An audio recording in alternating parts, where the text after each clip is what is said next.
ਵੇਦ ਸ਼ਬਦ ਬਹੁਤ ਕੀਮਤੀ ਹੈ।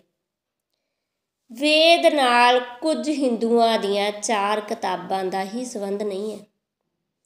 ਵੇਦ ਸ਼ਬਦ ਤੋਂ ਅਰਥ ਹੈ ਜਿਨ੍ਹਾਂ ਨੇ ਵੀ ਜਾਣਿਆ ਉਹਨਾਂ ਦੇ ਸ਼ਬਦ। ਵੇਦ ਸ਼ਬਦ ਤੋਂ ਅਰਥ ਹੈ ਗਿਆਨੀਆਂ ਦੇ ਸ਼ਬਦ। ਵੇਦ ਬਣਦਾ ਹੈ ਵਿਦ ਤੋਂ। ਵਿਦ ਦਾ ਅਰਥ ਹੁੰਦਾ ਹੈ ਜਾਣਨਾ। ਵੇਦ ਦਾ ਅਰਥ ਹੁੰਦਾ ਉਹਨਾਂ ਦੇ ਬਚਨ ਜਿਨ੍ਹਾਂ ਨੇ ਜਾਣ ਲਿਆ। ਬੁੱਧ ਦੇ ਵਚਨ, ਰਿਸ਼ੀਆਂ ਦੇ ਵਚਨ। ਵੇਦ ਦੇ ਨਾਲ ਕੁਝ ਰਿਗਵੇਦ, ਅਰਥਵੇਦ ਇਹਨਾਂ ਨਾਲ ਕੋਈ ਸੰਬੰਧ ਨਹੀਂ ਹੈ। ਉਹ ਵੀ ਗਿਆਨੀਆਂ ਦੇ ਬਚਨ ਹਨ, ਪਰ ਜਿੱਥੇ ਵੀ ਕਿਸੇ ਨੇ ਜਾਣਿਆ ਉੱਥੇ ਹੀ ਵੇਦ ਦਾ ਨਿਰਮਾਣ ਹੋ ਜਾਂਦਾ। ਤੁਸੀਂ ਜਾਣ ਲਵੋਗੇ ਤਾਂ ਤੁਹਾਡਾ ਵਚਨ ਵੀ ਵੇਦ ਹੋ ਜਾਏਗਾ। ਵੇਦ ਦੀ ਕੋਈ ਹੱਦ ਨਹੀਂ ਹੈ। ਜਿੰਨੇ ਜਾਣਨ ਵਾਲੇ ਓਨੇ ਹੀ ਵੇਦ ਵੱਧ ਜਾਂਦੇ ਨੇ। ਜਿੰਨੇ ਜਾਣਨ ਵਾਲੇ ਅਤੀਤ ਵਿੱਚ ਹੋਏ ਨੇ ਜਾਂ ਅੱਜ ਹੋਣਗੇ ਜਾਂ ਭਵਿੱਖ ਵਿੱਚ ਹੋਣਗੇ, ਉਹਨਾਂ ਸਾਰਿਆਂ ਦੇ ਵਚਨ ਵੇਦ ਹਨ। ਵੇਦ ਦਾ ਅਰਥ ਹੈ ਸਾਰਭੂਤ ਗਿਆਨ, ਪੂਰਨ ਗਿਆਨ ਦਾ ਨਿਚੋੜ। ਨਾਨਕ ਕਹਿੰਦੇ ਨੇ ਸਾਰੇ ਵੇਦ ਵਿੱਚ ਹੀ ਇੱਕੋ ਹੀ ਗੱਲ ਹੈ ਕਿ ਉਸ ਦੇ ਅੰਤ ਦੀ ਭਾਲ ਕਰਦੇ ਕਰਦੇ ਅਨੇਕਾਂ ਥੱਕ ਗਏ ਨੇ। ਇਸ ਨੂੰ ਥੋੜ੍ਹਾ ਖਿਆਲ ਵਿੱਚ ਕਰ ਲਓ, ਕਿਉਂਕਿ ਸਾਧਕ ਦੇ ਜੀਵਨ ਵਿੱਚ ਇਸ ਥਕਾਵਟ ਦਾ ਬਹੁਤ ਮੁੱਲ ਹੈ। ਜਦ ਤੱਕ ਤੁਸੀਂ ਥੱਕ ਨਾ ਜਾਓਗੇ ਤਦ ਤੱਕ ਤੁਸੀਂ ਮਿਟਣ ਨੂੰ ਰਾਜ਼ੀ ਨਹੀਂ ਹੋਵੋਗੇ। ਜਦ ਤੱਕ ਤੁਸੀਂ ਬਿਲਕੁਲ ਹੀ ਥੱਕ ਨਾ ਜਾਓਗੇ ਤਦ ਤੱਕ ਤੁਸੀਂ ਖੁਦ ਨੂੰ ਹੀ ਫੜੀ ਰੱਖੋਗੇ। ਇੱਕ ਅਜਿਹੀ ਘੜੀ ਆ ਜਾਏਗੀ ਜਦ ਤੁਸੀਂ ਕੁਝ ਵੀ ਕਰੋਗੇ ਤਾਂ ਵੀ ਤੁਸੀਂ ਜਾਣੋਗੇ ਕਿ ਇਸ ਨਾਲ ਕੁਝ ਨਹੀਂ ਹੋਣ ਵਾਲਾ। ਜਿੱਥੇ ਤੁਹਾਡਾ ਕਰਤਾ ਦਾ ਭਾਵ ਆਖਰੀ ਪੜਾਅ ਉੱਤੇ ਆ ਜਾਏਗਾ ਕਿ ਜੋ ਵੀ ਮੈਂ ਕਰਦਾ ਸਭ ਵਿਅਰਥ ਹੈ, ਜੋ ਵੀ ਮੈਂ ਲੱਭ ਲੈਂਦਾ ਹਾਂ ਸਭ ਵਿਅਰਥ ਹੈ, ਜੋ ਵੀ ਮੈਂ ਪਾ ਲਿਆ ਹੈ ਉਹ ਸਭ ਵਿਅਰਥ ਹੈ, ਜੋ ਕੁਝ ਮੇਰੀਆਂ ਵਾਸ਼ਨਾਵਾਂ ਕਹਿ ਰਹੀਆਂ ਹਨ ਉਹ ਵੀ ਵਿਅਰਥ ਹਨ। ਪਾ ਲਵਾਂਗਾ ਤਾਂ ਵੀ ਕੀ ਹੋਏਗਾ। ਜਿਸ ਦਿਨ ਤੁਸੀਂ ਇੰਨੀ ਡੂੰਘੀ ਪੀੜ ਨਾਲ ਭਰ ਜਾਓਗੇ ਕਿ ਮੇਰੇ ਕੀਤੇ ਕੁਝ ਵੀ ਨਹੀਂ ਹੁੰਦਾ, ਉਸੇ ਦਿਨ ਤੁਸੀਂ ਹੰਕਾਰ ਨੂੰ ਛੱਡੋਗੇ। ਉਸ ਤੋਂ ਪਹਿਲਾਂ ਨਹੀਂ ਛੱਡ ਸਕੋਗੇ। ਉਸ ਤੋਂ ਪਹਿਲਾਂ ਛੱਡੋਗੇ ਵੀ ਕਿਵੇਂ? ਉਸ ਤੋਂ ਪਹਿਲਾਂ ਤਾਂ ਆਸ ਬਣੀ ਰਹਿੰਦੀ ਹੈ ਕਿ ਮੈਂ ਕੁਝ ਨਾ ਕੁਝ ਤਾਂ ਪਾ ਹੀ ਲਵਾਂਗਾ। ਹੋਰ ਥੋੜ੍ਹੇ ਦਿਨ ਯਤਨ ਕਰਾਂਗਾ, ਥੋੜ੍ਹੇ ਦਿਨਾਂ ਬਾਅਦ ਤਾਂ ਪਾ ਹੀ ਲਵਾਂਗਾ। ਜੇਕਰ ਨਾ ਮਿਲਿਆ ਹੁਣ ਤੱਕ ਤਾਂ ਗਲਤ ਲੱਭ ਰਿਹਾ ਹਾਂ। ਵਿਧੀਆਂ ਬਦਲਾਂਗਾ, ਗੁਰੂ ਬਦਲਾਂਗਾ, ਮਿਲ ਹੀ ਜਾਏਗਾ। ਮੰਦਰ ਤੋਂ ਮਸਜਿਦ ਚਲਾ ਜਾਵਾਂਗਾ, ਮਸਜਿਦ ਤੋਂ ਚਰਚ ਚਲਾ ਜਾਵਾਂਗਾ, ਚਰਚ ਤੋਂ ਗੁਰਦੁਆਰੇ ਚਲਾ ਜਾਵਾਂਗਾ, ਬਦਲਾਹਟ ਕਰ ਲਵਾਂਗਾ। ਜਦ ਤੱਕ ਤੁਸੀਂ ਬਿਲਕੁਲ ਥੱਕ ਨਾ ਗਏ ਹੋਵੋ, ਪੂਰੀ ਤਰ੍ਹਾਂ ਥੱਕ ਨਾ ਗਏ ਹੋਵੋ, ਪੀੜਾ ਪੂਰਨ ਨਾ ਹੋ ਗਈ ਹੋਵੇ, ਤਦ ਤੱਕ ਤੁਸੀਂ ਹੰਕਾਰ ਨੂੰ ਹੀ ਫੜੀ ਰੱਖੋਗੇ। ਬੁੱਧ ਦੇ ਜੀਵਨ ਵਿੱਚ ਇੱਕ ਘਟਨਾ ਹੈ ਕਿ ਬੁੱਧ ਨੇ 6 ਵਰ੍ਹਿਆਂ ਤੱਕ ਭਾਲ ਕੀਤੀ। ਸ਼ਾਇਦ ਹੀ ਕਿਸੇ ਮਨੁੱਖ ਨੇ ਇੰਨੀ ਤੀਬਰਤਾ ਨਾਲ ਭਾਲ ਕੀਤੀ ਹੋਵੇ। ਸਭ ਕੁਝ ਦਾਅ 'ਤੇ ਲਾ ਦਿੱਤਾ। ਜੋ ਵੀ ਜਿਸਨੇ ਦੱਸਿਆ ਉਸ ਨੂੰ ਪੂਰਾ ਕੀਤਾ। ਤਾਂ ਕੋਈ ਵੀ ਗੁਰੂ ਬੁੱਧ ਨੂੰ ਇਹ ਨਾ ਕਹਿ ਸਕਿਆ ਕਿ ਤੂੰ ਪੁੱਜ ਨਹੀਂ ਰਿਹਾ ਹੈ, ਕਿਉਂਕਿ ਤੇਰੀ ਕੋਸ਼ਿਸ਼ ਘੱਟ ਹੈ। ਇਹ ਤਾਂ ਔਖਾ ਸੀ। ਇਹ ਤਾਂ ਕਹਿਣਾ ਠੀਕ ਹੀ ਨਹੀਂ ਸੀ, ਕਿਉਂਕਿ ਕੋਸ਼ਿਸ਼ ਤਾਂ ਉਹਨਾਂ ਦੀ ਇੰਨੀ ਪੂਰੀ ਸੀ ਕਿ ਉਸ ਸੰਬੰਧ ਵਿੱਚ ਕੋਈ ਸ਼ਿਕਾਇਤ ਨਹੀਂ ਕੀਤੀ ਜਾ ਸਕਦੀ ਸੀ। ਜੋ ਜਿਸਨੇ ਕਿਹਾ ਉਹ ਉਸ ਨੂੰ ਪੂਰੀ ਤਰ੍ਹਾਂ ਕਰਦੇ ਰਹੇ। ਕਿਸੇ ਗੁਰੂ ਨੇ ਕਿਹਾ ਕਿ ਸਿਰਫ ਇੱਕ ਚੌਲ ਦੇ ਦਾਣੇ ਉੱਤੇ ਰੋਜ਼ ਇੱਕ ਚੌਲ ਦਾ ਦਾਣਾ ਭੋਜਨ 'ਚ ਲੈਣਾ 3 ਮਹੀਨਿਆਂ ਤੱਕ ਤਾਂ ਉਹ ਉਸੇ ਤਰ੍ਹਾਂ ਹੀ ਕਰਦੇ ਰਹੇ। ਸੁੱਕ ਕੇ ਹੱਡੀਆਂ ਨਿਕਲ ਆਈਆਂ, ਪਿੱਠ ਤੇ ਢਿੱਡ ਇੱਕ ਹੋ ਗਏ, ਸਵਾਸ ਲੈਣ ਤੱਕ ਮੁਸ਼ਕਿਲ ਹੋ ਗਿਆ। ਇੰਨੀ ਕਮਜ਼ੋਰੀ ਆ ਗਈ ਕਿ ਜੋ ਵੀ ਜਿਸਨੇ ਦੱਸਿਆ ਉਹਨਾਂ ਨੇ ਪੂਰਾ ਕੀਤਾ, ਸਭ ਕਰ ਸੁੱਟਿਆ। ਗਿਆਨ ਨਹੀਂ ਹੋਇਆ, ਗਿਆਨ ਦੀ ਪ੍ਰਾਪਤੀ ਨਹੀਂ ਹੋਈ, ਕਿਉਂਕਿ ਕੁਝ ਵੀ ਕਰਨ ਨਾਲ ਕਦੇ ਗਿਆਨ ਨਹੀਂ ਹੁੰਦਾ। ਸਭ ਕਰ ਸੁੱਟਿਆ, ਪਰ ਉਸ ਵਿੱਚ ਵੀ ਕਰਤਾ ਦਾ ਭਾਵ ਤਾਂ ਬਣਿਆ ਹੀ ਰਿਹਾ। ਵਰਤ ਰੱਖੇ, ਜਪ ਕੀਤੇ, ਤਪ ਕੀਤੇ, ਯੋਗ ਸਾਧਿਆ, ਪਰ ਅੰਦਰ ਇੱਕ ਬਾਰੀਕ ਹੰਕਾਰ ਸੀ ਕਿ ਮੈਂ ਕਰ ਰਿਹਾ। ਮੈਂ ਦੇ ਭਾਵ ਦਾ ਜਿਹੜਾ ਹੰਕਾਰ ਸੀ ਉਹ ਗਿਆਨ ਨੂੰ ਪ੍ਰਾਪਤੀ ਦੇ ਰਾਹ 'ਤੇ ਰੋੜਾ ਸੀ। ਮੁੱਠੀ ਵੱਜੀ ਰਹੀ, ਮੈਂ ਮੌਜੂਦ ਰਿਹਾ। ਉਸ ਨੂੰ ਪਾਉਣ ਦੀ ਤਾਂ ਇੱਕੋ ਹੀ ਸ਼ਰਤ ਹੈ ਕਿ ਮੈਂ ਗਵਾਚ ਜਾਏ। ਇਸ ਨਾਲ ਕੀ ਫਰਕ ਪੈਂਦਾ ਹੈ ਕਿ ਤੁਸੀਂ ਦੁਕਾਨ ਚਲਾ ਰਹੇ ਹੋ ਜਾਂ ਪੂਜਾ ਕਰ ਰਹੇ ਹੋ। ਦੋਹਾਂ ਹਾਲਾਤਾਂ ਵਿੱਚ ਮੈਂ ਤਾਂ ਬਣਿਆ ਹੀ ਰਹਿੰਦਾ ਹੈ। ਦੁਕਾਨ ਵੀ ਤੁਸੀਂ ਚਲਾਉਂਦੇ ਹੋ, ਪੂਜਾ ਵੀ ਤੁਸੀਂ ਕਰਦੇ ਹੋ। ਦੋਵੇਂ ਦੁਕਾਨਾਂ ਹੀ ਹਨ। ਜਿੱਥੋਂ ਤੱਕ ਹੰਕਾਰ ਹੈ ਉੱਥੇ ਤੱਕ ਦੁਕਾਨ ਹੈ, ਜਿੱਥੋਂ ਤੱਕ ਹੰਕਾਰ ਹੈ ਉੱਥੋਂ ਤੱਕ ਵਪਾਰ ਹੈ, ਜਿੱਥੋਂ ਤੱਕ ਸੰਸਾਰ ਹੈ ਉੱਥੋਂ ਤੱਕ ਹੰਕਾਰ ਹੈ। ਜਿਸ ਘੜੀ ਹੰਕਾਰ ਢਹਿੰਦਾ ਹੈ ਉਸੇ ਘੜੀ ਪਰਮਾਤਮਾ ਸ਼ੁਰੂ ਹੁੰਦਾ ਹੈ। ਇੱਧਰ ਤੁਸੀਂ ਢਹੇ, ਉੱਧਰ ਪਰਮਾਤਮਾ ਪ੍ਰਗਟ ਹੋਇਆ। ਤੁਸੀਂ ਗਏ ਬਾਹਰ, ਅੰਦਰ ਉਹ ਆ ਗਿਆ। ਦੋਵੇਂ ਇਕੱਠੇ ਨਹੀਂ ਰਹਿ ਸਕਦੇ। ਉੱਥੇ ਦੂਈ ਨਹੀਂ ਚੱਲ ਸਕਦੀ, ਉੱਥੇ ਇੱਕ ਹੀ ਰਹਿ ਸਕਦਾ, ਜਾਂ ਤੁਸੀਂ ਜਾਓ। ਆਖਿਰਕਾਰ ਬੁੱਧ ਥੱਕ ਗਏ, ਸਭ ਕਰ ਲਿਆ, ਕੁਝ ਵੀ ਨਾ ਪਾਇਆ। ਫਿਰ ਵੀ ਖਾਲੀ ਦੇ ਹੱਥ ਖਾਲੀ ਰਹਿ ਗਏ। ਨਿਰੰਜਨਾ ਨਦੀ ਤੋਂ ਇਸ਼ਨਾਨ ਕਰਕੇ ਜਦੋਂ ਨਿਕਲ ਰਹੇ ਸਨ, ਇੰਨੇ ਕਮਜ਼ੋਰ ਸਨ ਕਿ ਨਿਕਲ ਨਾ ਸਕੇ। ਨਦੀ ਨਾਲ ਵਹਾਉਣ ਲੱਗੀ, ਤੈਰਨ ਦੀ ਵੀ ਹਿੰਮਤ ਨਾ ਰਹੀ। ਸਿਰਫ ਕੰਢੇ 'ਤੇ ਲਟਕਦੀ ਇੱਕ ਰੁੱਖ ਦੀ ਡਾਲੀ ਨੂੰ ਫੜ ਕੇ ਲਟਕ ਰਹੇ ਸਨ। ਉਸ ਘੜੀ ਉਹਨਾਂ ਦੇ ਮਨ 'ਚ ਵਿਚਾਰ ਆਇਆ, ਮੈਂ ਸਭ ਤਾਂ ਕਰ ਲਿਆ, ਕੁਝ ਵੀ ਨਹੀਂ ਪਾਇਆ। ਸੱਚ ਤਾਂ ਇਹ ਹੈ ਕਿ ਇਹ ਸਾਰਾ ਕੁਝ ਕਰਨ ਵਿੱਚ ਮੈਂ ਆਪਣੀ ਤਾਕਤ ਵੀ ਗਵਾ ਲਈ। ਜਦ ਮੈਂ ਇੰਨਾ ਕਮਜ਼ੋਰ ਹੋ ਗਿਆ, ਇੱਕ ਨਿੱਕੀ ਜਿਹੀ ਨਦੀ ਵੀ ਮੇਰੇ ਕੋਲੋਂ ਪਾਰ ਨਹੀਂ ਹੋ ਰਹੀ, ਤਾਂ ਭਵ ਸਾਗਰ ਨੂੰ ਕਿਵੇਂ ਪਾਰ ਕਰ ਸਕਾਂਗਾ। ਇਹ ਕਰ ਕਰਕੇ ਇੰਨੇ ਹੱਥ ਲੱਗਿਆ, ਸੰਸਾਰ ਤਾਂ ਪਹਿਲਾਂ ਹੀ ਵਿਅਰਥ ਹੋ ਗਿਆ ਸੀ। ਉਹ ਤਾਂ ਨੱਠ ਭੱਜ ਸਭ ਬੇਕਾਰ ਹੋ ਗਈ ਸੀ। ਰਾਜ ਮਹਿਲ ਪਹਿਲਾਂ ਹੀ ਵਿਅਰਥ ਹੋ ਗਿਆ ਸੀ, ਧਨ ਮਿੱਟੀ ਹੋ ਗਿਆ ਸੀ। ਉਸ ਘੜੀ ਉਹਨਾਂ ਦੇ ਅੰਦਰ ਥਕਾਨ ਇੰਨੀ ਡੂੰਘੀ ਹੋ ਗਈ ਕਿ ਸਾਰਾ ਅਧਿਆਤਮ ਵੀ ਵਿਅਰਥ ਹੋ ਗਿਆ, ਮੋਕਸ਼ ਵੀ ਵਿਅਰਥ ਹੋ ਗਿਆ। ਬੁੱਧ ਦੇ ਮਨ ਵਿੱਚ ਉਸ ਪਲ ਵਿਚਾਰ ਉੱਠਿਆ ਕਿ ਨਾ ਤਾਂ ਸੰਸਾਰ ਵਿੱਚ ਕੁਝ ਪਾਉਣ ਯੋਗ ਹੈ, ਨਾ ਮੋਕਸ਼ ਵਿੱਚ ਕੁਝ ਪਾਉਣ ਯੋਗ ਹੈ, ਨਾ ਹੀ ਹੋਰ ਕੁਝ ਕੋਈ ਪਾ ਸਕਦਾ। ਇਹ ਸਾਰੀ ਕਥਾ ਹੀ ਵਿਅਰਥ ਹੈ, ਇਹ ਸਾਰੀ ਭੱਜ ਨੱਠ ਹੀ ਵਿਅਰਥ ਹੈ। ਕਿਸੇ ਤਰ੍ਹਾਂ ਉਹ ਬਾਹਰ ਨਿਕਲੇ, ਦਰਖਤ ਦੇ ਹੇਠਾਂ ਬਹਿ ਗਏ।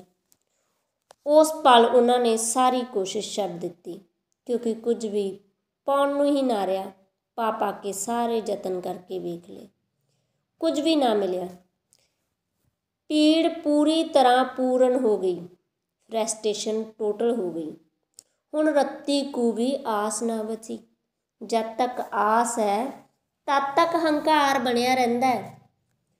ਉਸ ਰਾਤ ਉਹ ਦਰਖਤ ਦੇ ਹੇਠਾਂ ਸੌਂ ਗਏ।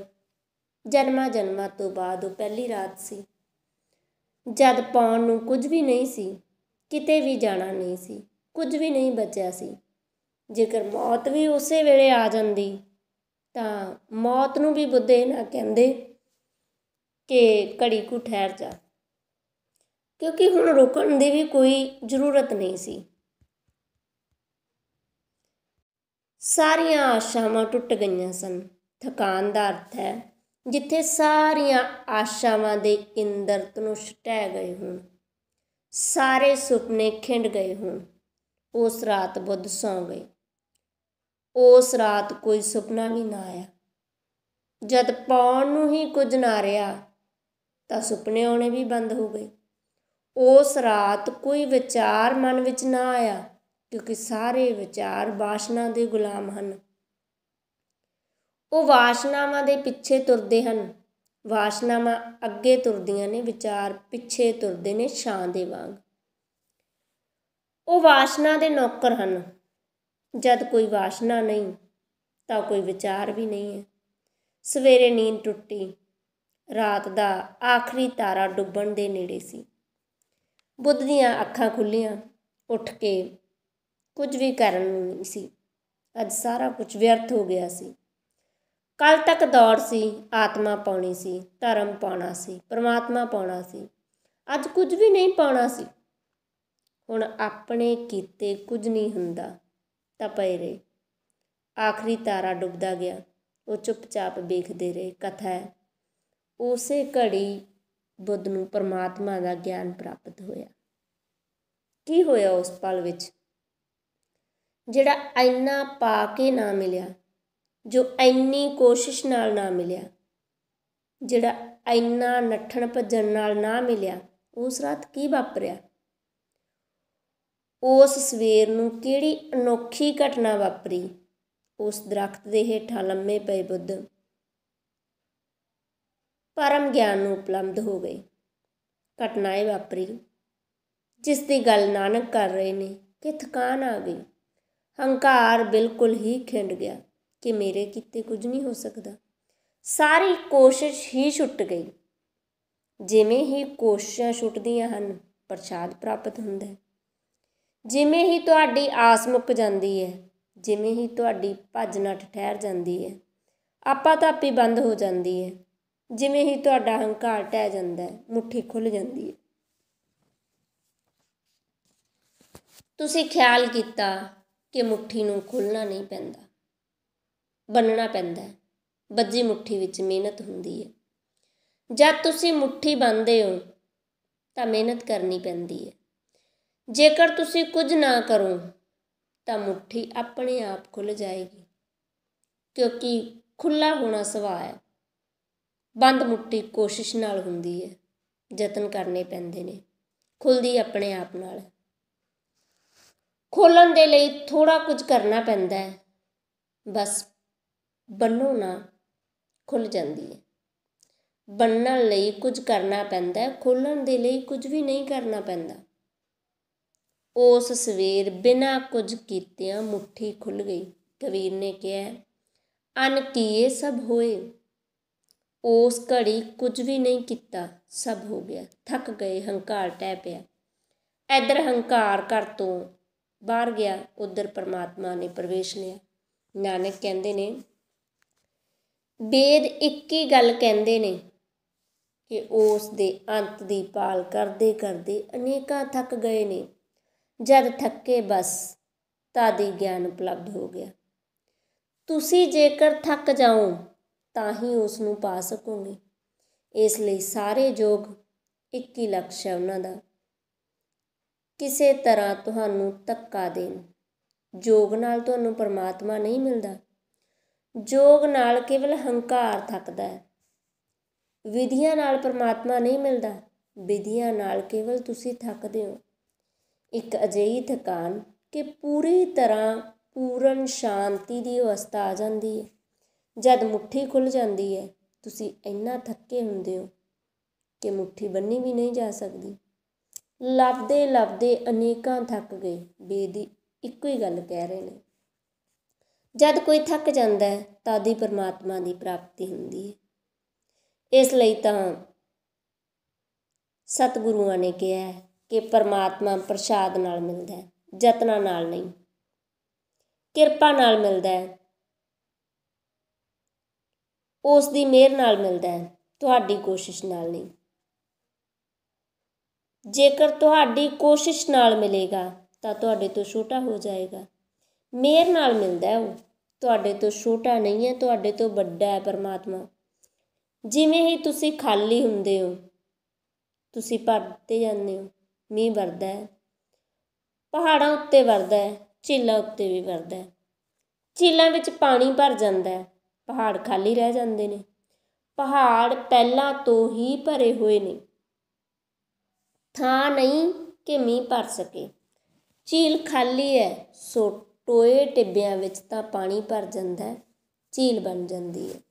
ਪਹਾੜ ਜਿੱਥੇ ਭਰੇ ਹੋਏ ਨੇ ਖਾਲੀ ਦਾ ਖਾਲੀ ਰਹਿ ਜਾਂਦੇ ਨੇ।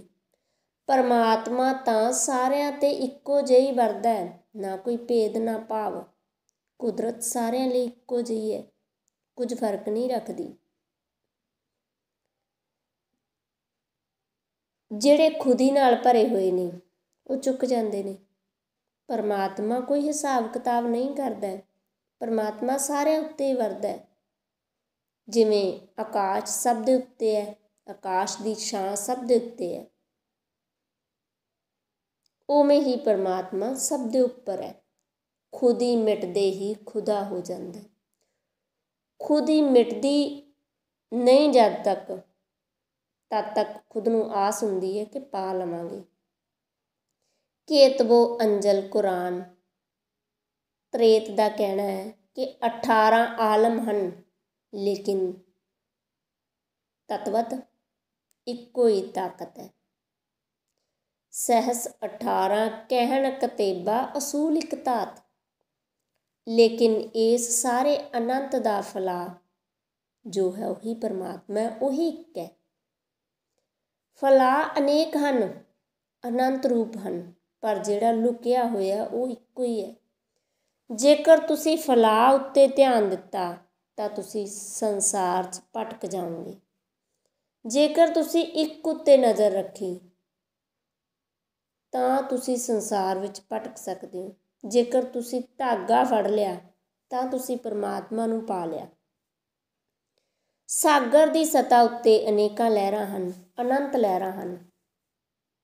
ਜੇਕਰ ਤੁਸੀਂ ਸਾਗਰ ਉੱਤੇ ਧਿਆਨ ਨਾ ਦਿੱਤਾ, ਲਹਿਰਾਂ ਦਾ ਖਿਆਲ ਕੀਤਾ ਤਾਂ ਤੁਸੀਂ ਭਟਕਦੇ ਰਹੋਗੇ, ਕਿਉਂਕਿ ਲਹਿਰਾਂ ਤਾਂ ਬਣਦੀਆਂ ਹਨ, ਮਿਟਦੀਆਂ ਹਨ।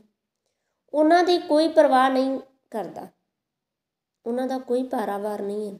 ਇੱਕ ਲਹਿਰ ਆਉਂਦੀ ਹੈ, ਚਲੀ ਜਾਂਦੀ ਹੈ, ਦੂਜੀ ਆ ਜਾਂਦੀ ਹੈ, ਤੀਜੀ ਵਿੱਚ ਚਲੀ ਜਾਂਦੀ ਹੈ, ਤੀਜੀ ਆ ਜਾਂਦੀ ਹੈ, ਚੌਥੀ ਵਿੱਚ ਚਲੀ ਜਾਂਦੀ ਹੈ। ਤੁਸੀਂ ਲਹਿਰਾਂ ਉੱਤੇ ਭਟਕਦੀ ਹੋਈ ਇੱਕ ਤੁਸ਼ ਕਾਗਜ਼ ਦੀ ਬੇੜੀ ਵਰਗੇ ਹੋ ਜਾਓਗੇ, ਜਿਹੜਾ ਇਸ ਲਹਿਰ ਤੋਂ ਉਸ ਲਹਿਰ ਵਿੱਚ ਜਾਂਦਾ ਹੈ। ਇਸ ਲਹਿਰ ਵਿੱਚ ਡੁੱਬੇਗੀ, ਉਸ ਲਹਿਰ ਵਿੱਚ ਡੁੱਬੇਗੀ। ਬੇੜੀ ਹੈ, ਕਾਗਜ਼ ਦੀ ਹੈ, ਇੱਧਰ ਦੁੱਖ ਪਾਏਗੀ, ਉੱਧਰ ਤੁਹਾਨੂੰ ਦੁੱਖ ਦੇਗੀ। ਤੁਸੀਂ ਮੰਜ਼ਿਲ 'ਤੇ ਨਹੀਂ ਪੁੱਜ ਸਕੋਗੇ, ਕਿਉਂਕਿ ਲਹਿਰਾਂ ਵਿੱਚ ਮੰਜ਼ਿਲ ਨਹੀਂ ਹੋ ਸਕਦੀ। ਲਹਿਰਾਂ ਵਿੱਚ ਤਾਂ ਬਦਲਾਓ ਹੈ, ਮੰਜ਼ਿਲ ਤਾਂ ਸ਼ਾਸ਼ਵਤ ਹੋਏਗੀ। ਲਹਿਰਾਂ ਵਿੱਚ ਆਰਾਮ ਨਹੀਂ ਹੋ ਸਕਦਾ, ਠਹਿਰਾਅ ਨਹੀਂ ਹੋ ਸਕਦਾ। ਆਰਾਮ ਤਾਂ ਉੱਥੇ ਹੋਏਗਾ ਜਿੱਥੇ ਸਾਰੀਆਂ ਲਹਿਰਾਂ ਸ਼ਾਂਤ ਹੋ ਜਾਂਦੀਆਂ ਨੇ। ਤੁਸੀਂ ਉਸ ਨੂੰ ਪਾ ਲੈਂਦੇ ਹੋ ਜਿਹੜਾ ਬਦਲਦਾ ਨਹੀਂ ਹੈ। ਤੁਸੀਂ ਖਿਆਲ ਕੀਤਾ, ਜਿੰਨੀ ਤੁਹਾਡੇ ਜੀਵਨ ਵਿੱਚ ਬਦਲਾਹਟ ਹੁੰਦੀ ਹੈ ਉਨੀ ਹੀ ਅਸ਼ਾਂਤੀ ਹੁੰਦੀ ਹੈ। ਇਸ ਲਈ ਤਾਂ ਅੱਜ ਦੁਨੀਆ ਵਿੱਚ ਬਹੁਤ ਅਸ਼ਾਂਤੀ ਵੱਧ ਗਈ ਹੈ, ਕਿਉਂਕਿ ਬਦਲਾਹਟ ਬਹੁਤ ਹੋ ਗਈ ਹੈ।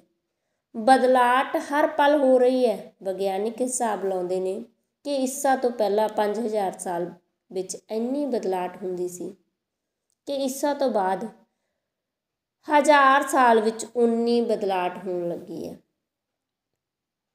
ਫਿਰ ਈਸਾ ਦੇ 1000 ਸਾਲਾਂ ਤੋਂ ਬਾਅਦ 200 ਵਰ੍ਹਿਆਂ ਵਿੱਚ ਉਨੀ ਬਦਲਾਹਟ ਹੋਣ ਲੱਗੀ। ਇਸ ਸਦੀ ਵਿੱਚ ਪੁੱਜਦੇ ਪੁੱਜਦੇ ਈਸਾ ਤੋਂ ਪਹਿਲਾਂ 5000 ਸਾਲ ਵਿੱਚ ਜਿੰਨੀ ਬਦਲਾਹਟ ਹੁੰਦੀ ਸੀ ਉਨੀ ਹੁਣ 5 ਸਾਲ ਵਿੱਚ ਹੁੰਦੀ ਹੈ। ਪਹਿਲਾਂ 5000 ਸਾਲ 'ਚ ਬਦਲਾਹਟ ਹੁੰਦੀ ਸੀ, ਹੁਣ 5 ਸਾਲ 'ਚ ਹੁੰਦੀ ਹੈ। ਇਸ ਸਦੀ ਦੇ ਪੂਰਾ ਹੁੰਦੇ ਹੁੰਦੇ ਉਨੀ ਬਦਲਾਹਟ 5 ਮਹੀਨਿਆਂ ਵਿੱਚ ਹੋਣ ਲੱਗੇਗੀ। ਬਦਲਾਹਟ ਇੰਨੀ ਤੇਜ਼ੀ ਨਾਲ ਹੋ ਰਹੀ ਹੈ ਕਿ ਤੁਸੀਂ ਠਹਿਰ ਨਹੀਂ ਪਾਓਗੇ। ਇੱਕ ਲਹਿਰ ਆਉਂਦੀ ਹੈ, ਦੂਜੀ ਚਲੀ ਜਾਂਦੀ ਹੈ। ਸੋ ਅੱਜ ਇੰਨਾ ਹੀ। ਜੇਕਰ ਤੁਹਾਨੂੰ ਇਹ ਪ੍ਰਵਚਨ ਪਸੰਦ ਆ ਰਹੇ ਨੇ ਤਾਂ ਕਮੈਂਟ ਬਾਕਸ ਵਿੱਚ ਜ਼ਰੂਰ ਦੱਸਿਆ ਕਰੋ। ਚੈਨਲ ਨੂੰ ਸਪੋਰਟ ਵੀ ਕਰੋ, ਸ਼ੇਅਰ ਵੀ ਕਰਿਆ ਕਰੋ, ਕਿਉਂਕਿ ਚੈਨਲ ਦੇ ਸਬਸਕ੍ਰਾਈਬ ਬਹੁਤ ਘੱਟ ਨੇ। ਤੁਹਾਡੀ ਕੋਸ਼ਿਸ਼ ਨਾਲ ਇਹ ਸਬਸਕ੍ਰਾਈਬ ਵੱਧ ਸਕਦੇ ਆ, ਕਿਉਂਕਿ ਮੈਂ ਇਸ ਨੂੰ ਕਿਤੇ ਵੀ ਸ਼ੇਅਰ ਨਹੀਂ ਕਰ ਰਹੀ, ਨਾ ਹੀ ਮੈਂ ਆਪਣੇ ਆਲੇ ਦੁਆਲੇ 'ਚ ਦੱਸਿਆ ਹੋਇਆ ਕਿ ਮੈਂ ਇਹ ਚੈਨਲ 'ਤੇ ਵੀਡੀਓ ਪਾ ਰਹੀ ਹਾਂ। क्योंकि जे मैं उस तरह अपने सबसक्राइब ਵਧਾਵਾਂਗੀ ਜਾਂ ਲਾਈਕ ਕਰਵਾਵਾਂਗੀ, ਉਹ ਇੱਕ ਆਰਜੀ ਹੋਵੇਗਾ, ਉੱਪਰੋਂ ਹੋਵੇਗਾ, ਉਹਦੇ ਨਾਲ ਸਬਸਕ੍ਰਾਈਬ ਤਾਂ ਵੱਧ ਸਕਦੇ ਆ, ਪਰ ਕੋਈ ਆਪਣੇ ਤੌਰ 'ਤੇ ਮੇਰੇ ਨਾਲ ਨਹੀਂ ਜੁੜੇਗਾ। ਮੈਂ ਚਾਹੁੰਦੀ ਹਾਂ ਕਿ ਲੋਕ ਜੁੜਨ ਮੇਰੇ ਨਾਲ, ਜਿਹੜੇ ਵੀ ਜੁੜਨ ਇਸ ਚੈਨਲ 'ਤੇ, ਉਹ ਆਪਣੇ ਹੋਣ, ਫਾਰਮੈਲਿਟੀਜ਼ ਨਾ ਹੋਵੇ। ਜੇ ਸਬਸਕ੍ਰਾਈਬ ਕਰ ਰਹੇ ਨੇ ਤਾਂ ਉਹ ਸੁਣਨ ਵੀ, ਜੇ ਸੁਣ ਰਹੇ ਨੇ ਤਾਂ ਉਹ ਕਮੈਂਟ ਵੀ ਕਰਨ।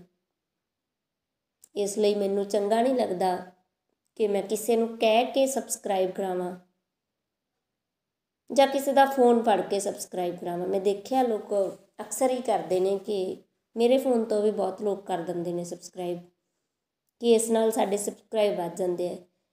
ਮੈਨੂੰ ਲੱਗਦਾ ਵੀ ਉਸ ਤਰ੍ਹਾਂ ਦੇ ਸਬਸਕ੍ਰਾਈਬ ਮੈਨੂੰ ਤਾਂ ਨਹੀਂ ਚਾਹੀਦੇ, ਨਾ ਹੀ ਮੈਨੂੰ ਉਸ ਤਰ੍ਹਾਂ ਦੀ ਸਪੋਰਟ ਚਾਹੀਦੀ ਹੈ। ਮੈਨੂੰ ਚਾਹੀਦਾ ਹੁੰਦਾ, ਕੁਛ ਵੀ ਚਾਹੀਦਾ ਹੁੰਦਾ, ਹਕੀਕਤ ਚਾਹੀਦਾ ਹੁੰਦਾ। ਮੈਂ ਖਿਆਲਾਂ ਵਿੱਚ ਨਹੀਂ ਜਿਉਂਦੀ, ਹਕੀਕਤ 'ਚ ਜਿਉਂਦੀ ਹਾਂ, ਕਿਉਂਕਿ ਅਸੀਂ ਅੱਜ ਜਿਉਂਦੇ ਹਾਂ ਤਾਂ ਹਕੀਕਤ ਵਿੱਚ ਹੀ ਜਿਉਂ ਰਹੇ ਹਾਂ। ਅਸੀਂ ਧਰਤੀ 'ਤੇ ਅੱਜ ਤਾਂ ਹਕੀਕਤ ਵਿੱਚ ਹਾਂ, ਅਤੇ ਜੇ ਅਸੀਂ ਉਸ ਪਰਮਾਤਮਾ ਦਾ ਕਾਣਾਂਗੇ ਤਾਂ ਹਕੀਕਤ ਵਿੱਚ ਆ। ਇਸ ਲਈ ਹਕੀਕਤ ਵਿੱਚ ਜੋ ਵੀ ਹੁੰਦਾ ਉਹ ਬਹੁਤ ਸੋਹਣਾ ਹੁੰਦਾ। ਖਿਆਲਾਂ ਵਿੱਚ ਜਾਂ ਨਕਲੀ ਕੁਝ ਵੀ ਸੋਹਣਾ ਨਹੀਂ ਹੁੰਦਾ। ਅਸਲੀ ਹਰ ਚੀਜ਼ ਸੋਹਣੀ ਹੁੰਦੀ ਹੈ, ਭਾਵੇਂ ਉਹ ਪੁਰਾਣੀ ਹੋਵੇ। ਅਤੇ ਜੇ ਅਸੀਂ ਅਸਲੀ ਚੀਜ਼ਾਂ ਦੇ ਨੇੜੇ ਹਾਂ ਤਾਂ ਸਾਨੂੰ ਜਿਹੜਾ ਬਾਜ਼ਾਰ ਹੈ ਉਹ ਆਕਰਸ਼ਿਤ ਨਹੀਂ ਕਰਦਾ। ਅਸੀਂ ਕਿਤੋਂ ਵੀ ਲੰਘ ਜਾਈਏ, ਸਾਨੂੰ ਨਕਲ ਆਕਰਸ਼ਿਤ ਨਹੀਂ ਕਰੂਗੀ। ਸਾਨੂੰ ਕੁਛ ਵੀ ਖਿੱਚ ਨਹੀਂ ਪਾਊਗਾ ਕਿ ਇਹ ਇਸ ਤਰ੍ਹਾਂ ਹੋਣਾ ਚਾਹੀਦਾ। ਫਿਰ ਸਾਨੂੰ ਉਹ ਕਬੂਲਤਾ ਹੋਊਗੀ ਕਿ ਜੋ ਵੀ ਹੋਵੇ ਅਸਲੀ ਹੋਵੇ, ਨਹੀਂ ਤਾਂ ਨਾ ਹੋਵੇ। ਸ਼ਾਇਦ ਅੱਜ ਕੱਲ੍ਹ ਅਸੀਂ ਨਕਲ ਦੀ ਕਾਪੀ ਕਰ ਰਹੇ ਹਾਂ, ਹਰ ਚੀਜ਼ ਨਕਲੀ ਹੈ। ਅਸੀਂ ਨਕਲੀ ਚੀਜ਼ਾਂ ਵੱਲ ਇੰਨੇ ਆਕਰਸ਼ਿਤ ਹੋ ਰਹੇ ਹਾਂ ਕਿ ਅਸਲ ਤਾਂ ਗੁੰਮ ਹੀ ਗਿਆ। ਉਹ ਅਸਲ ਦਾ ਵਜੂਦ ਖਤਮ ਹੀ ਹੋ ਗਿਆ। ਜਦੋਂ ਤੱਕ ਸਾਨੂੰ ਕੋਈ ਦੱਸਦਾ ਹੈ ਕਿ ਇਹ ਚੀਜ਼ ਅਸਲ ਹੈ, ਸਾਨੂੰ ਉਹ ਵੀ ਨਕਲੀ ਲੱਗਣ ਲੱਗ ਜਾਂਦੀ ਹੈ, ਕਿਉਂਕਿ ਅਸਲੀ ਦਾ ਅਸੀਂ ਅਰਥ ਪਹਿਲਾਂ ਹੀ ਨਹੀਂ ਜਾਣਦੇ, ਸਾਨੂੰ ਨਕਲ ਦਿਖਾਈ ਜਾਂਦੀ ਹੈ। ਕੁਛ ਵੀ ਹੈ, ਕਿਉਂਕਿ ਅਸਲ ਚੀਜ਼ ਹੈ ਜਿਹੜੀ ਬਹੁਤ ਮਹਿੰਗੀ ਹੈ। ਬਾਜ਼ਾਰ ਵਿੱਚ ਅਸੀਂ ਕੱਪੜੇ ਖਰੀਦਣ ਵੀ ਚਲੇ ਜਾਈਏ, ਸਾਨੂੰ ਨਕਲੀ ਮਿਲਦੇ ਆ, ਕਿਉਂਕਿ ਅਸਲ ਮਹਿੰਗੇ ਆ। ਅਸੀਂ ਵੀ ਸੋਚ ਲੈਂਦੇ ਹਾਂ ਕਿ 200-400 ਨਾਲ ਸਰ ਸਕਦਾ। ਅਸੀਂ ਕੁਆਲਿਟੀ ਨਹੀਂ ਇਕੱਠੀ ਕਰਦੇ, ਕੁਆਂਟਿਟੀ ਇਕੱਠੀ ਕਰਦੇ ਹਾਂ। ਲੋਕਾਂ ਦੇ ਘਰਾਂ 'ਚ ਅਕਸਰ ਜਦੋਂ ਵੀ ਜਾਂਦੀ ਹਾਂ ਮੈਂ, ਤਾਂ ਮੈਂ ਉਹਨਾਂ ਦੇ ਘਰਾਂ ਦੀਆਂ ਚੀਜ਼ਾਂ ਨੂੰ ਜ਼ਰੂਰ ਦੇਖਦੀ ਹੁੰਦੀ ਹਾਂ। ਮੈਨੂੰ ਐਂ ਲੱਗਦਾ ਹੁੰਦਾ ਵੀ ਲੋਕਾਂ ਨੇ ਘਰਾਂ 'ਚ ਕਿੰਨਾ ਸਮਾਨ ਭਰ ਰੱਖਿਆ। ਕਿਸੇ ਦੇ ਵੀ ਘਰ 'ਚ ਜਾਓ ਤਾਂ ਇਹ ਲੱਗਦਾ ਹੁੰਦਾ ਕਿ ਲੋਕਾਂ ਨੇ ਘਰ ਸਮਾਨ ਨਾਲ ਭਰ ਰੱਖਿਆ, ਘਰ ਰਹਿਣ ਨਹੀਂ ਦਿੱਤਾ। ਜਦਕਿ ਘਰ ਦਾ ਅਰਥ ਹੁੰਦਾ ਸ਼ਾਂਤੀ ਨਾਲ ਇਨਸਾਨ ਰਹਿ ਸਕਣ। ਪਰ ਅੱਜ ਕੱਲ੍ਹ ਘਰਾਂ 'ਚ ਇਨਸਾਨ ਨਹੀਂ ਰਹਿ ਰਹੇ, ਚੀਜ਼ਾਂ ਰਹਿ ਰਹੀਆਂ ਨੇ। ਧਿਆਨ ਚੀਜ਼ਾਂ ਉੱਤੇ ਦਿੱਤਾ ਜਾਂਦਾ, ਇਨਸਾਨਾਂ ਉੱਤੇ ਨਹੀਂ। ਪਰ ਅਸਲ ਚੀਜ਼ ਹੈ ਜੋ ਇਨਸਾਨ ਹੈ। ਚੀਜ਼ਾਂ ਦੇ ਕੋਈ ਅਰਥ ਨਹੀਂ ਹੈਗੇ ਇਨਸਾਨ ਤੋਂ ਬਿਨਾਂ, ਇਹ ਮੈਨੂੰ ਲੱਗਦਾ। ਹੋ ਸਕਦਾ ਮੈਂ ਗਲਤ ਹੋਵਾਂ, ਪਰ ਜਿਹੜੀ ਅਸਲ ਚੀਜ਼ ਹੈ ਉਹ ਅਸਲੀ ਰਹਿੰਦੀ ਹੈ। ਭਾਵੇਂ ਉਹਦੀ ਜਿੰਨੀ ਮਰਜ਼ੀ ਨਕਲ ਕੀਤੀ ਜਾਵੇ, ਉਹਦੀ ਆਪਣੀ ਇੱਕ ਕੀਮਤ ਹੈ ਜਿਹੜੀ ਉਹ ਉਸੇ ਦੀ ਕੀਮਤ ਰਹੇਗੀ। ਨਕਲ ਉਹਦੀ ਜਗ੍ਹਾ ਨਹੀਂ ਲੈ ਸਕੇਗੀ। ਇਸ ਲਈ ਮੈਨੂੰ ਐਂ ਲੱਗਦਾ ਵੀ ਅਸਲੀ ਚੀਜ਼ਾਂ ਨਾਲ ਜੁੜਿਆ ਜਾਵੇ, ਕਬਾੜ ਇਕੱਠਾ ਨਾ ਕੀਤਾ ਜਾਵੇ। ਕੁਛ ਵੀ ਪੁਰਾਣਾ ਚੱਲ ਸਕਦਾ ਪਰ ਨਕਲ ਨਾ ਹੋਵੇ। ਸੋ ਮਾਫੀ ਚਾਹੁੰਦੀ ਹਾਂ ਕਿ ਮੈਂ ਆਪਣੇ ਵਿਚਾਰ ਵੀ ਪੇਸ਼ ਕਰ ਗਈ। ਧੰਨਵਾਦ, ਤੁਸੀਂ ਇਹਨਾਂ ਵਿਚਾਰਾਂ ਨੂੰ, ਓਸ਼ੋ ਦੇ ਪ੍ਰਵਚਨਾਂ ਨੂੰ ਬਹੁਤ ਪਿਆਰ ਸਤਿਕਾਰ ਨਾਲ ਸੁਣਦੇ ਹੋ। ਤੁਹਾਡਾ ਧੰਨਵਾਦ। ਇਸ ਚੈਨਲ 'ਤੇ ਜੁੜਨ ਲਈ ਤੁਹਾਡਾ ਧੰਨਵਾਦ। ਕਿ ਮੈਂ ਉਹ ਲੱਕੀ ਪਰਸਨ ਹਾਂ ਜਿਨ੍ਹਾਂ ਨਾਲ ਮੇਰੇ ਇੱਦਾਂ ਦੇ ਸੰਬੰਧ ਨੇ ਕਿ ਉਹ ਲੋਕ ਕੀਮਤੀ ਨੇ। ਕਿਉਂਕਿ ਕਹਿੰਦੇ ਹੁੰਦੇ ਆ ਸਾਡੇ ਕੋਲ ਕੁਛ ਵੀ ਥੋੜ੍ਹਾ ਹੋਵੇ ਪਰ ਕੀਮਤੀ ਹੋਵੇ। ਅਤੇ ਮੈਨੂੰ ਇਹ ਲੱਗਦਾ ਹੁੰਦਾ ਵੀ ਮੇਰੇ ਕੋਲ ਲੋਕ ਹੋਣ ਜਿਹੜੇ ਮੁੱਠੀ ਭਾਰੀ ਹੋਣ, ਪਰ ਹੋਣ ਸਾਰੇ ਵਧੀਆ ਕੁਆਲਿਟੀ ਦੇ ਹੋਣ। ਅਤੇ ਜਿੰਨੇ ਵੀ ਲੋਕ ਨੇ ਮੇਰੇ ਕੋਲ, ਜਿੰਨੇ ਵੀ ਸੰਬੰਧ ਨੇ, ਉਹ ਕੁਆਲਿਟੀ ਦੇ ਨੇ ਮੇਰੇ ਕੋਲ, ਕੁਆਂਟਿਟੀ ਨਹੀਂ ਹੈ ਮੇਰੇ ਕੋਲ। ਲੋਕਾਂ ਦੀ ਭੀੜ ਨਹੀਂ ਹੈ। ਅਤੇ ਮੈਨੂੰ ਇਹ ਲੱਗਦਾ ਵੀ ਹੁੰਦਾ ਵੀ ਕਿਸੇ ਨਾਲ ਫਾਲਤੂ ਗੱਲ ਨਾ ਕੀਤੀ ਜਾਵੇ, ਵੀ ਜਿੰਨੀ ਹੋ ਸਕਦੀ ਹੈ ਗੱਲਬਾਤ ਤੋਂ ਦੂਰੀ ਰੱਖੀ ਜਾਵੇ। ਉਹਦੇ ਨਾਲ ਆਪਣੇ ਅੰਦਰ ਕੂੜਾ ਹੀ ਇਕੱਠਾ ਹੁੰਦਾ, ਹੋਰ ਕੁਛ ਨਹੀਂ। ਅਤੇ ਕੂੜਾ ਇਕੱਠਾ ਕਰਨਾ ਵੀ ਮੈਨੂੰ ਨਹੀਂ ਲੱਗਦਾ ਵੀ ਬਿਹਤਰ ਹੁੰਦਾ। ਸੋ ਮਾफ़ੀ ਚਾਹੁੰਦੀ ਹਾਂ ਕਿ ਤੁਹਾਡਾ ਟਾਈਮ ਇਹਨਾਂ ਵਿਚਾਰਾਂ 'ਤੇ ਖ਼ਤਮ ਕੀਤਾ। ਸੋ ਮਾਫ਼ੀ ਜੀ।